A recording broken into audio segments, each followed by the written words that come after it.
Вітаем вас на телеканале «Беларусь-3». У ближайшие хвилины калейдаскоп культурных новин, значных падзей и цікавых гістарычных фактаў. На календаре 26 кастрычніка і далей у праграме ўсё самае цікавае ў культурным жыцці нашай краіны. У гэтым месяцы ў музеі беларускага кіно працягваецца рэтраспектыва фільмаў, прысвечана 95-годдзю з дня нараджэння французскага кінаакцёра і шансанье Іва Монтана. Гісторыя гэтага акцёра адначасова тыповая і нечаканая. Хлапчук, які нарадзіўся ў італьянскай вёсцы, збіраў грошы, каб яшчэ раз пайсці ў кіно і перагледзець класіку Голлівуда. Былы грузчык, былы цырульнік, былы шафёр спартовага Марселю і ў Монтан імгненна ўзляцеў на алімп славы. Сёння ў музеі паказваюць цудоўны трылер 70-х, дзе Іў Монтан сыграў кіроўцу грузавіка. У фільме няма ніводнага статычнага кадра. Наступны сюжэт прыйдзецца да спадобы юнай аўдыторыі. Прайсці шматлікія лазерныя перашкоды, а таксама стаць героем любімай стужкі ці кампутарнай гульні, выявіць свае лепшыя якасці зараз можна ў гомельскім палацава-паркавым ансамблі. Інтэрактыўны праект «Лазерны лабірынт» адкрыўся ў Гомелі. Займальны квест у стылі Джеймса Бонда запрашае юных гамельчан паказаць свае здольнасці і весела правесці час. Незвычайная выстава для класічнага музея – гэта спосаб прыцягнуць дзяцей да вывучэння гісторыі ў гульнявой манеры. Сутнасць праекта ў тым, што кожны ўдзельнік пераадольвае поласу перашкод, якая складаецца з мноства лазерных прамянёў. Такі квест не толькі радуе дзяцей, але і развівае спрыт, гнуткасць і кемлівасць. Она замечательна с развлекательной точки зрения, но наша замечательна и с познавательной точки зрения, как показало, например, наше сегодняшнее открытие. То есть ребятам очень-очень интересно совмещать двигательную активность с активностью, которая позволяет им что-то узнать. Ну, в частности, сегодня, например, мы познакомили их с Минотавром, обитателем знаменитого Кносского лабиринта, и с некоторыми другими представителями древнегреческих мифов и легенд. Інтэрактыўны праект «Лазерны лабірынт» разлічаны на дзяцей ад 7 гадоў. Кожнага, хто беспамылкова справіцца з задачай, пройдзе ўсе перашкоды і не закране сігналізацыю, чакае прызавы білет ад музея на бясплатнае наведванне выставы экзатычных жывёл. А тым часам убачыць на экранах кінотэатраў самыя яркія тэатральныя пастаноўкі сусвету прапануе тэатр HD. Сярод іх і сённяшняя трансляцыя ў Мінску спектакля «Франкенштейн Камбербэтч» са сцэны Каралеўскага нацыянальнага тэатра з Бенедыктам Камбербэтчам і Джонам Лі Міллерам у галоўных ролях. А ў мастацкай галерэі «Універсітэт культуры» працягваецца выстава дыпломных работ «Крокі да майстэрства» навучэнцаў мастацкага аддзялення Магілёўскага дзяржаўнага каледжа мастацтваў. Крок да жывапісу. Новы праект па падтрымцы творчай моладзі Беларусі галерэі Інстытут культуры і Магілёўскага каледжа мастацтваў. На выставе прадстаўлены дэкаратыўна-прыкладныя работы навучэнцаў каледжа розных гадоў, што аб'яднала ў адной прасторы архаічнае і авангарднае мастацтва. Адказ просты – народныя аўтэнтычныя традыцыі. Рысы нашага мастацтва – гэта сціпласць, памяркоўнасць, заўсёды памятаюць традыцыі, у дэкаратыўным менавіта, і вельмі такі паступоўны, паслядоўны і адчувальны пошук. Вольга Бабіч, Марына Зайченка, Ілья Навіцкі, Разаліна Бусел, Анастасія Шпаковская. Нехта з іх вярнуўся ў каледж і працуе выкладчыкам, нехта стаў зоркай і выстаўляецца ў Парыжы, а іншыя працягваюць творчы пошук і крочаць да сябе і да мастацтва.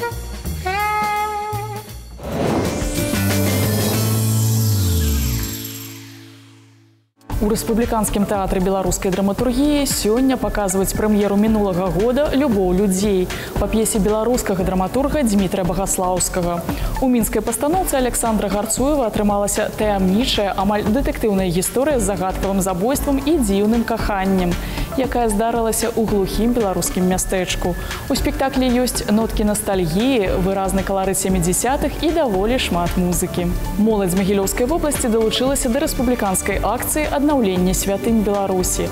Так, сёлета валанцёры рэгіёна добраўпарадкавалі больш за 3 дзясяткі культавых аб'ектаў. Накірункі далейшай дзейнасці маладзёжныя актывісты абмеркавалі падчас так званага адкрытага дыялогу. Фотаздымкі, макеты храмаў і сабораў, карціны. На думку ўдзельнікаў акцыі, гэтыя творчыя работы адлюстроўваюць духоўнае багацце Магілёўскай вобласці.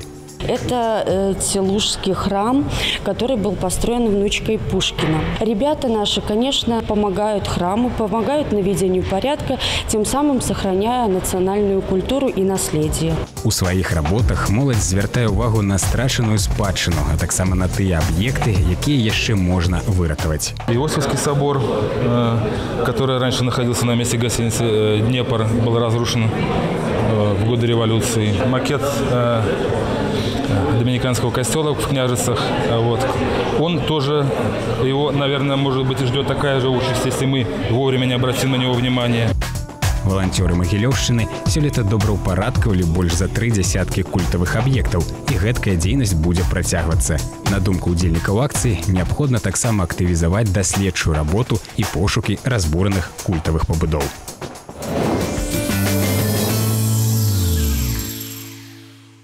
На сцэне купалаўскага тэатра сёння публіцы зноў паказваюць адну з галоўных прэм'ер мінулага сезону спектакль «Дзве душы» паводле няскончанай аповесці Максіма Гарэцкага.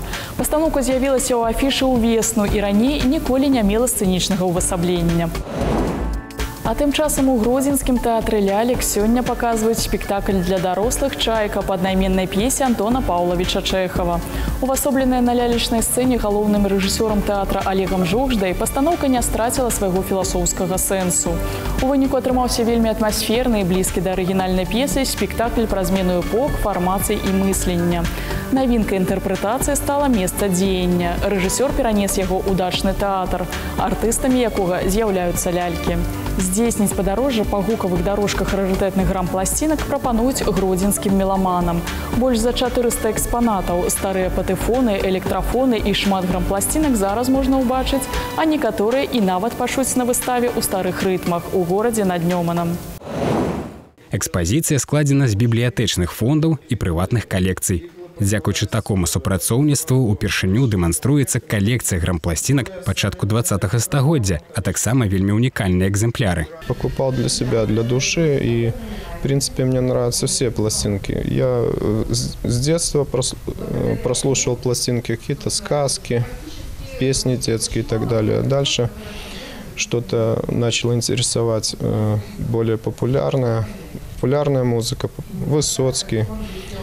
Еще какие-то исполнители. Ну, потом, по мере взросления, заинтересовался и классической музыкой.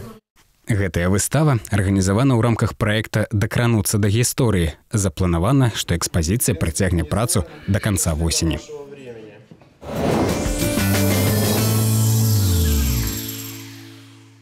І яшчэ адна музычная імпрэза ў беларускай сталіцы, якую тэлеканал «Беларусь-3» не можа абысці ўвагай. У прыхільнікаў ансамбля народнай музыкі «Бяседа» сёння зноў ёсць магчымасць сустрэцца з любімым калектывам. Вось ужо чвэрць стагоддзя ансамбль знаёміць слухачоў з лепшымі ўзорамі музычнай спадчыны нашага народа.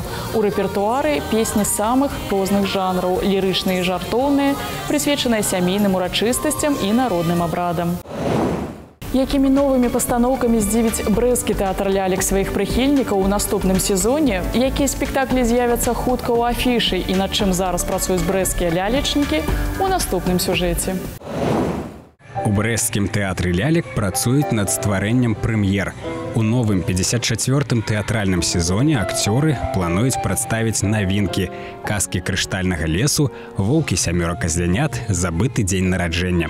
На своего режиссера нет. Поэтому у нас ситуация сейчас особенная. В чем особенность этой ситуации? Что любой самый лучший режиссер, который нам приглянется, мы можем всегда пригласить.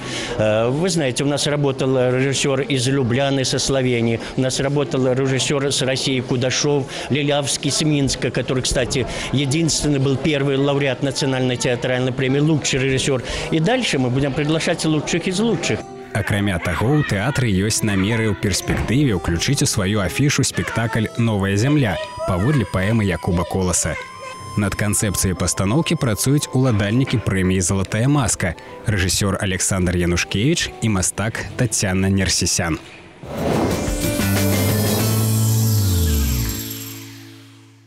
Далей звернемся да адметнай падзеі дня. 192 гады таму гэткім кастрычніцкім днём у Маскве з'явіўся новы тэатр.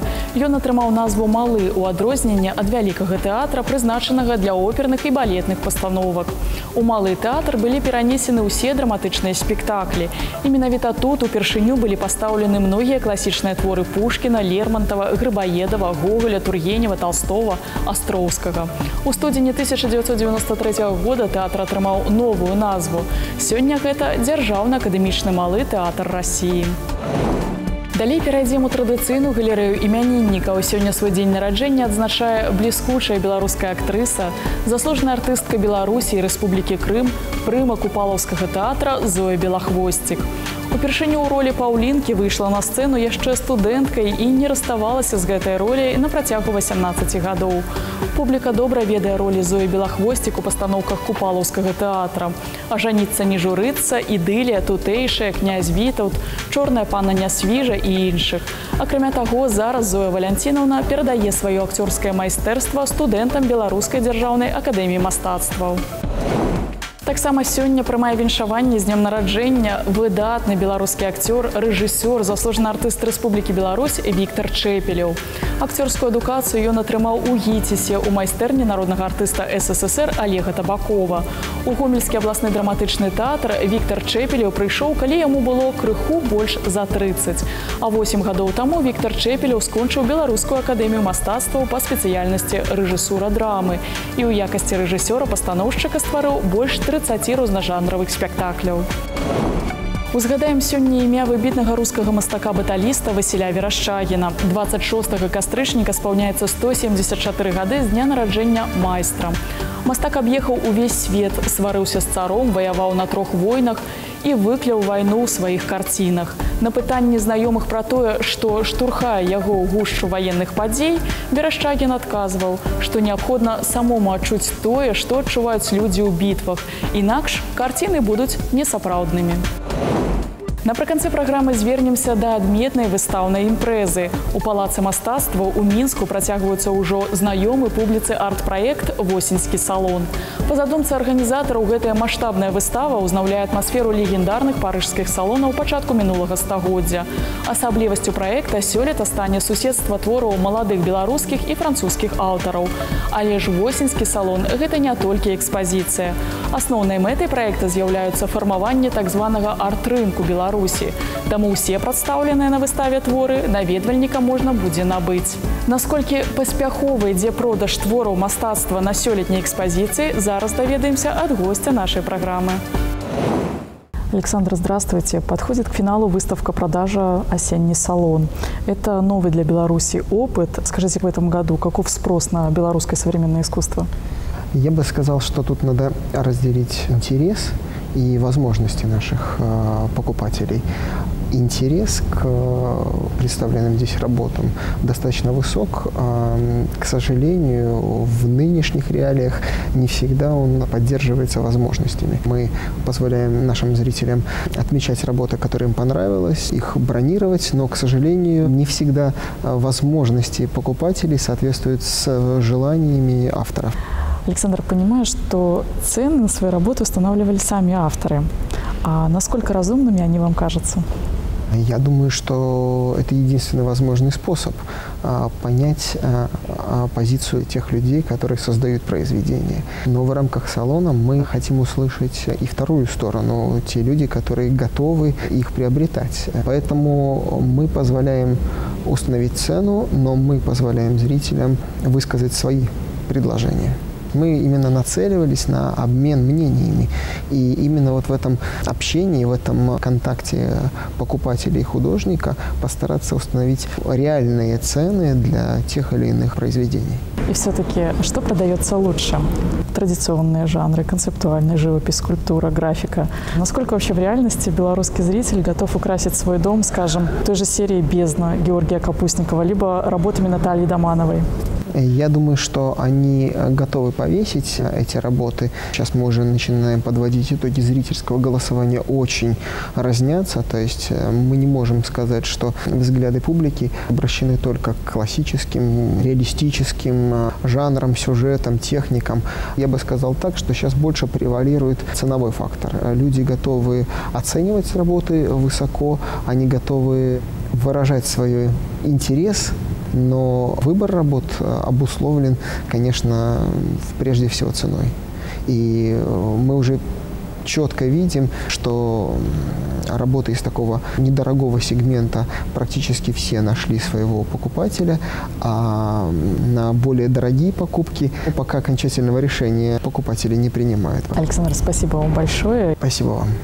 З вами был «Калейдоскоп». Глядите нас не только в эфире, але и на нашем YouTube-канале в интернете.